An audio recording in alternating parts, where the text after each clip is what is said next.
నేను ఇస్తున్నటువంటి సజెషన్ ఏంటంటే, అన్నిటికన్నా ఈ ప్రపంచంలో విలువైంది ఏమన్నా ఉన్నది అంటే గనక అది కాన్సంట్రేషన్. ఆ కాన్సంట్రేషన్ డెవలప్ చేసుకోవడానికి మెయిన్గా ఇటువంటి క్రైసిస్లో ప్రయారిటీ అనేది ఇవ్వాలి. సో దానివల్ల వాళ్ళకి మెంటల్ పీస్ వస్తుంది, రిలేషన్షిప్స్ బాగుంటాయి, వాళ్ళ స్కిల్స్ డెవలప్ చేసుకోవడానికి కూడా వాళ్ళకి అది ఆ కాన్సంట్రేషన్ బాగా హెల్ప్ చేస్తుంది. ఓకే, తొందరగా వాళ్ళు మళ్ళీ వాళ్ళ ఒరిజినల్ పొజిషన్కి వెళ్ళడానికి అవకాశం ఉంటుంది. నాకు తెలిసని కాదు, ఖచ్చితంగా నేను చెప్పదలుచుకుంది ఏంటంటే, ఎవ్వరికి కాన్సన్ట్రేషన్ అనేది ఈరోజు ఎవ్వరు ఎక్స్పీరియన్స్ చేయట్లేదు. Out of their ego every one is working. అసలు కాన్సన్ట్రేషన్ ఎలా మ్యానుఫ్యాక్చరింగ్ అవుతుందో ఒకసారి ఆలోచిద్దాం. ఎప్పుడైతే కన్ఫ్యూజన్ ఎండ్ అవుతుందో కాన్సన్ట్రేషన్ స్టార్ట్ అవుతుంది. కాన్సన్ట్రేషన్ స్టార్ట్ అయినప్పుడు అప్పుడు డ్యూటీ అనేది పర్ఫెక్ట్గా, అక్యురేట్గా, కన్సిస్టెంట్గా జరుగుతుంది. ఉదాహరణ తీసుకుందాం. అసలు యాక్చువల్గా ఎవ్రీథింగ్ ఇస్ నేచర్. నేచర్లోనే మనం ఉన్నాం కాబట్టి we are part of nature. Nature నుంచి మన మైండ్ తయారైంది అని చెప్పుకోవచ్చు, అది సత్యం. మరి నేచర్ ఇస్తున్నటువంటి సాఫ్ట్వేర్ ఏంటి ఒక్కసారి ఆలోచిద్దాం. ఇప్పుడు law of gravitation force, earth గురించి ఆలోచిద్దాం. మీరు ఏదైనా కింద పడేయండి, ఒక వస్తువుని కానీ ఒక మనిషిని కానీ ఏదైనా సరే, అదేం చేస్తుంది? గ్రాస్ప్ చేస్తుంది. అంటే అది గ్రాస్ప్ చేసేటప్పుడు అది వస్తువా, మనిషా, కర్ర, ఇలా మూడుగా దాన్ని ఐడెంటిఫై చేయదు. దాని డ్యూటీ చేయడానికి ఆ మూడిటిని ఒకటిగా మాత్రమే తీసుకుంటుంది. Right, understand? అంటే త్రీగా థింక్ చేయకుండా ఒకటిగానే థింక్ చేసి దాని వర్క్ని అది చేస్తుంది. దీన్ని నేను ఇన్ఫ్లుయెన్స్ కాకుండా అంటాను.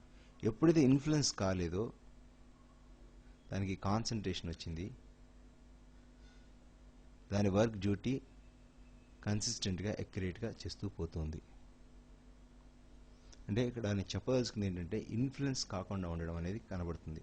ఇప్పుడు రివర్ గ్యాంజెస్ చూడండి, శవాలు వేయండి, పుష్పాలు వేయండి, కర్రముక్కలు వేయండి. సో ఆ వాటర్ యొక్క డ్యూటీ అది చేసేటప్పుడు ఈ మూడిటిని ఒకటిగానే తీసుకుంటుంది, దానిలో కలిపేసుకొని అది మూవ్ అవుతూ వెళ్ళిపోతూ ఉంటుంది. సో ఏం తెలుస్తుంది మనకి? ఒక డ్యూటీ అనేది నేచర్కి డిఫైన్ చేయబడింది. అప్పుడు అది ఇన్ఫ్లుయెన్స్ కాకుండా కాన్సన్ట్రేషన్ తోటి ఆ డ్యూటీని కన్సిస్టెంట్గా, అక్యురేట్గా చేయగలుగుతుంది.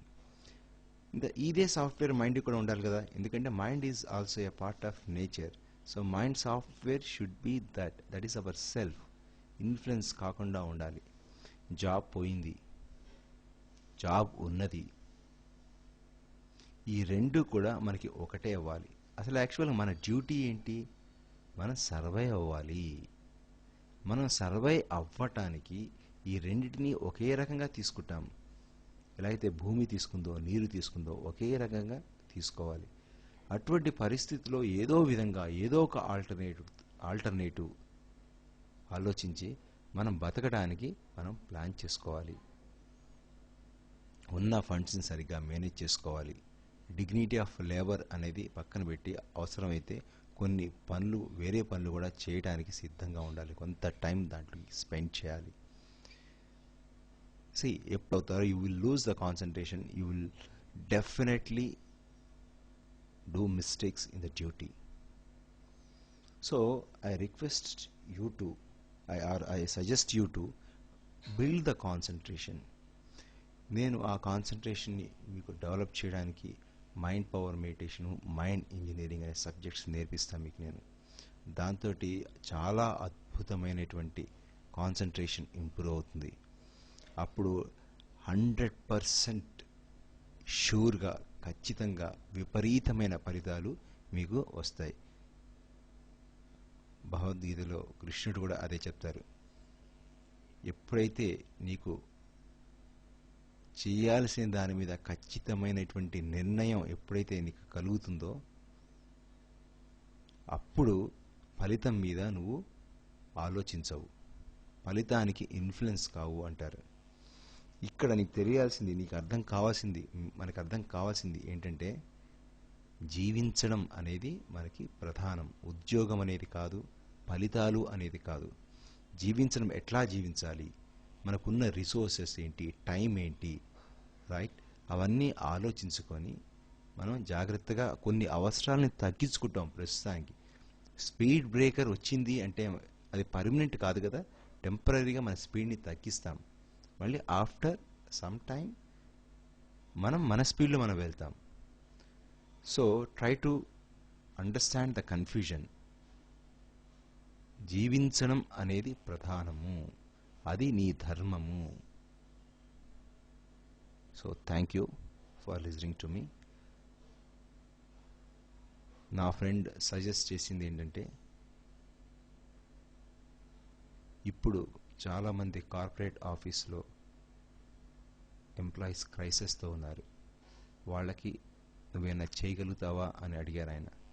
సో నేను డెఫినెట్గా నా తరఫున నాకున్న నాలెడ్జ్ తోటి నేను తప్పకుండా నేను వాళ్ళకి సర్వీస్ ఇస్తాను. ఇది జస్ట్ బ్రీఫ్ ఇంట్రడక్షన్ మాత్రమే.